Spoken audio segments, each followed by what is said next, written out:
हमारी जो यथार्थ आँखें हैं, जो ज्ञान रूपी अखियाँ हैं, वो बंद कर रखी हैं, उनके मोतिया बंद कर रखा है। और हम इसी धंधे में पच मर जाते हैं। बच्चे उत्पन्न ना हुए तो चिंता सताती है, उत्पन्न होने के बाद फिर उनके परिवर्ष के अंदर दिन रात एक करना पड़ता है। अपना पेट और परिवार पोषण के लिए हम दिन और रात लगे रहते हैं। और एक ऐसा काल झटका देता है, कभी ना बच्चे रहते हैं ना हम रहते हैं, ना जाने कौन कहाँ बच्चे जाते हैं और कहाँ हम जाते हैं। कहीं फ्लड आ जाती है, कहीं पर भूकंप आ जाते हैं, अक्षेत्र नष्ट हो जाता है, कहीं दुर्घटना के अंदर परिवार विनाश को प्राप्त हो जाते हैं।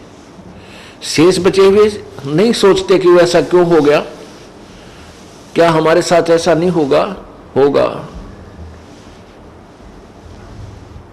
उसका तरीका दूसरा हो सकता है, एक दिन विनाश सभी का होगा। तो हमने क्या करना चाहिए? तत्वदर्शी संत के विचारों पर बहुत ही गहनता से विचार करना चाहिए। तत्वदर्शी संत केवल परमेश्वर का आदेश ही सुनाता है जो सदग्रंथों के अंदर विद्यमान होता है। काल भगवान ने हमारे साथ क्या छलावा किया है कि इसने हमारे तक यथार्थ ज्ञान नहीं आने दिया जो हमारे सदग्रंथों में विद्यमान है।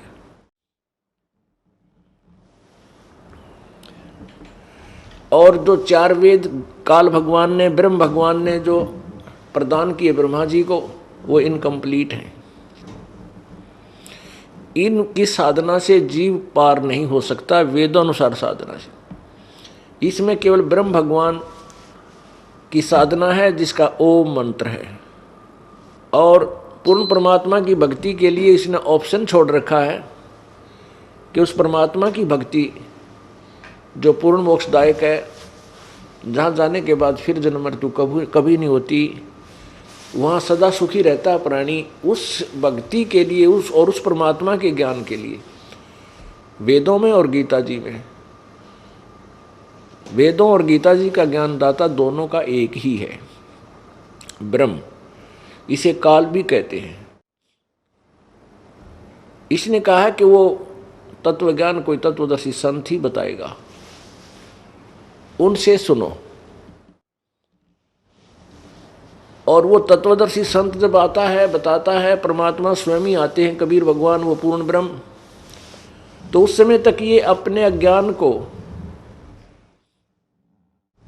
अपने नकली ऋषियों गुरुओं संतों मंडलेश्वरों के माध्यम से इतना फैला देता है। वो भोली आत्माएं फिर उस अज्ञान को ज्ञान मानकर, तत्व ज्ञान मानकर आरूढ़ हो चुकी होती हैं।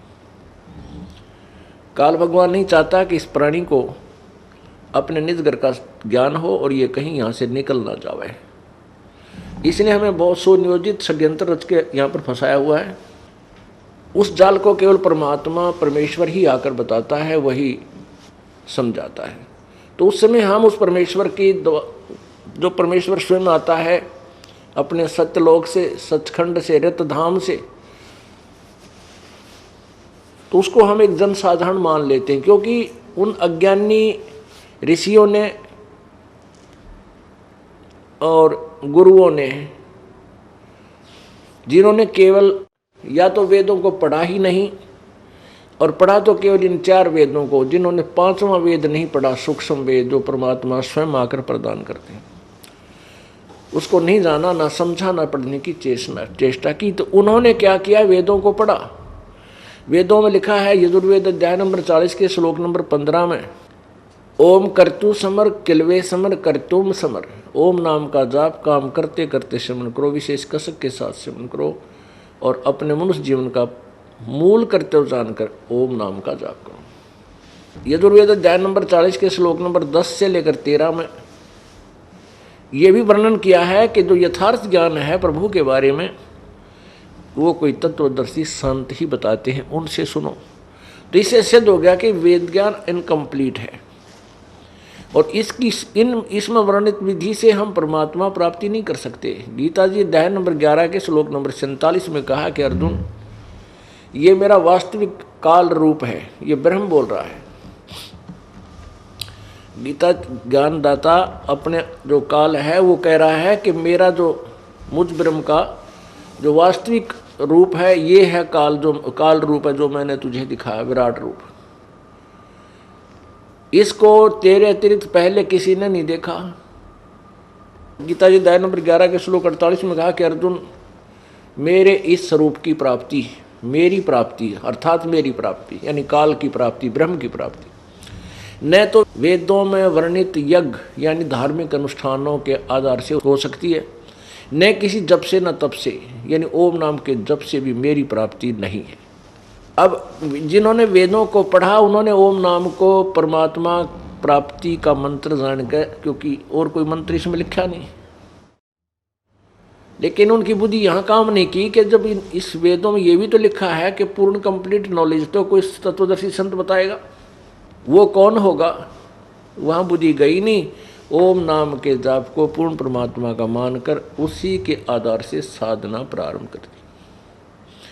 उन साधनाओं के आधार से उनको परमात्मा नहीं मिला, क्योंकि वो लिखा हुआ पहले कि वो नहीं मिल सकता। तो उन्होंने क्या थ्योरी बना दी, क्या सिद्धांत बना दिया कि परमात्मा निराकार है। और ये काल क्या करता है, जब ओम नाम के जाप से या मेडिटेशन आदि किया करते थे तो ये क्या करता था, किसी को ब्रह्मा के रूप में दर्शन दे देता, अपने पुत्र रजगुण ब्रह्मा जी के रूप में, किसी को अपने पुत्र सतगुण विष्णु जी के रूप में दर्शन दे देता, और किसी को अपने पुत्र तमोगुण शिव जी के रूप में दर्शन दे देता है। तो साधक ये सोच लेता है कि परमात्मा तो मिला नहीं, मेरे को इतने दिन हो गए साधना और मेडिटेशन करते हुए, मेरे को भगवान शिव के दर्शन हुए, यही सर्वेश्वर है, यही महेश्वर है। तो वो इस तरह इन रजगुण ब्रह्मा जी, सतगुण विष्णु जी, तमगुण शिव जी की महिमा बन गई, और सब ने ऋषियों ने, महर्षियों ने अपने विचार की सुई इन्हीं पर सेट कर ली कि ये है भगवान, यही परमात्मा है। इसलिए इनको सर्वेश्वर, महेश्वर, मृत्युंजय, कालज्ञ कह करके इनकी महिमा मौखिक शुरू कर दी, और अपने द्वारा अपने अनुभव की पुस्तकें गढ़ दी नारी नारी, उनमें परमात्मा को निराकार लिख दिया। तो आज तक भगवान को निराकार है, निराकार है, केवल प्रकाश ही प्रकाश दिखाई देता है, ये रट्टा सभी ने ला रखा है। चाहे वो सतलोक की महिमा गाने वाले पंथ संत हैं, और चाहे ब्रह्मा विष्णु महेश की पुजारी हैं, और चाहे वो ईसाई धर्म से संबंधित हैं, चाहे वो मुसलमान धर्म से संबंधित हैं, सभी परमात्मा को निराकार मानते हैं। जबकि हमारे मूल ग्रंथ, सभी धर्मों के मूल ग्रंथ, पवित्र बाइबल, पवित्र कुरान शरीफ, पवित्र चारों वेद, पवित्र गीता जी भगवान को साकार बता रही है, और नर आकार बताती है, मनुष्य जैसा वो। तो ये अज्ञान अनुभव युक्त पुस्तकों ने हमारे अंदर अज्ञान ठोक दिया, उसको हटाने के लिए परमात्मा आए थे। अब परमेश्वर आते हैं, जब अपने मूल स्थान का ज्ञान कराते हैं तो हम मानते नहीं हैं, हम अड़ियल स्वभाव के हो चुके होते हैं, क्योंकि हमने 1 से 2 से 20 से 1000 व्यक्तियों से वही अज्ञान सुना हुआ होता है जो वेद ज्ञान और मूल ग्रंथों से विपरीत होता है। हम उसको सत्य मान चुके होते हैं। अब परमात्मा कबीर देव जी ने हमारे ऊपर कृपा बख्शी है कि हम शिक्षित हैं, सभी मानव समाज शिक्षित है वर्तमान में, और हम अपने सदग्रंथों को स्वयं देख सकते हैं। ये दास भेज दिया परमेश्वर ने आप जी को इन सदग्रंथों के रूबरू कराने के लिए, और आप आसानी से इनको देख करके अपना कल्याण करवा लोगे, परमात्मा को पहचानोगे और अपना जो पुराना ज्ञान है उसको त्याग दोगे। परमेश्वर कबीर जी का ज्ञान कुछ एक पुण्यात्माओं ने ग्रहण हुआ, और परमात्मा का साक्षात्कार भी कुछ एक आत्माओं को हुआ। उन पुण्यात्माओं में से कौन कौन है? आदरणीय धर्मदास साहिब जी,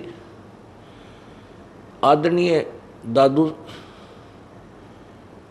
साहिब जी, आदरणीय मुल्कदास साहिब जी, आदरणीय गरीबदास साहिब जी, आदरणीय नानक साहिब जी और आदरणीय घीसा साहिब जी, आदरणीय ऋषि रामानंद साहिब जी, इन 7 महापुरुषों को परमात्मा का साक्षात्कार हुआ।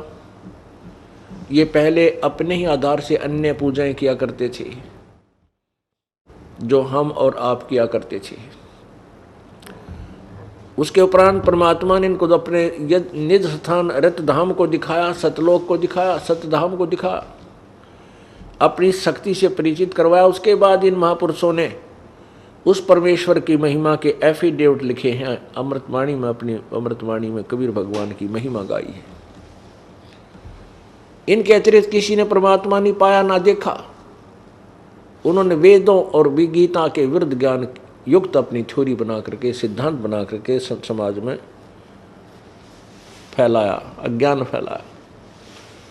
उस अज्ञान से युक्त हम सभी रंगे हुए थे और परमात्मा ने हमें आकर के उस अज्ञान को हटा करके अब तत्व ज्ञान हमें दिया।